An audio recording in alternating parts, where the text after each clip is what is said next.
Esu Vaiva Miskuvienė, šitos marketingo valdymas agentūros įkūrėja.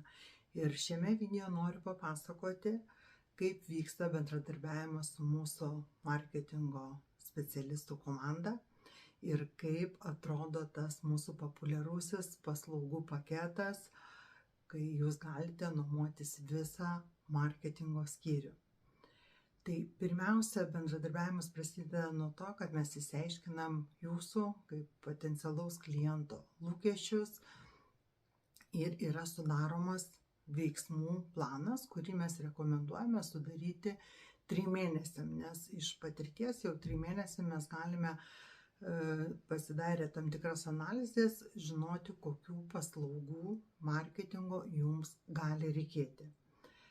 Tai tas planas yra patalpintas puslapio apačioj, jis yra tikrai preliminarus ir jisai yra koreguojamas prie kiekvienos įmonės atskirai, nes galbūt jūsų įmonė dirba B2B segmente, o gal B2C, dėl to ir tos paslaugos šiek tiek skiriasi.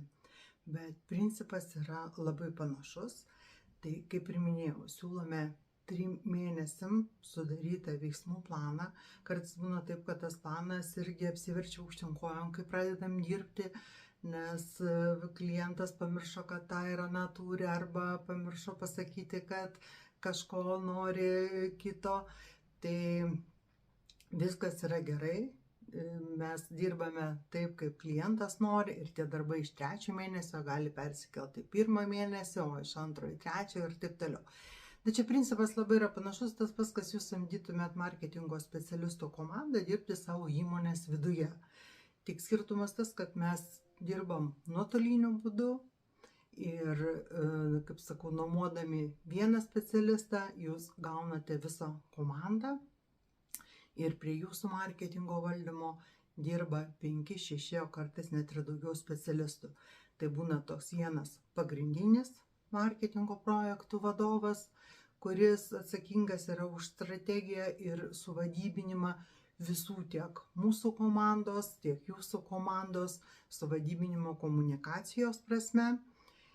Tada yra Google Ads specialistas, Facebook Ads specialistas, tada į paslaugas yra įskaičiuotas svetainės turinio administravimas, vidinio SEO specialistas, nes irgi turbūt svarbu ir visi nori turėti kažkiek tai nemokamų organiniai Google paieškoj pozicijų. Ir jiems dar talkina ir Google banerių kūrėjas ir tekstų rašytoja. Tai kas liečia skaitmeninį marketingą, tai mes viską apimam, bet jeigu yra poreikis, matom, kad yra toks poreikis, tai priklauso, kaip sakiau, nuo įmonės veiklos, tai yra sudaromi ir platesni media planai, kai mes imame ir tradicinės reklamos priemonės, tai galbūt spauda gali tai būti, televizija ir taip toliau.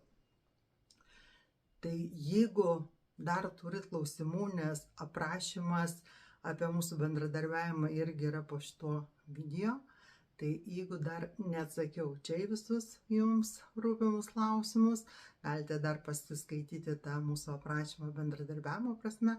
Na, o jeigu dar neaišku, tai tiesiog paskambinkit, pasikalbėsim, nes tikrai kiekvienai įmonei pritaikom individualiai.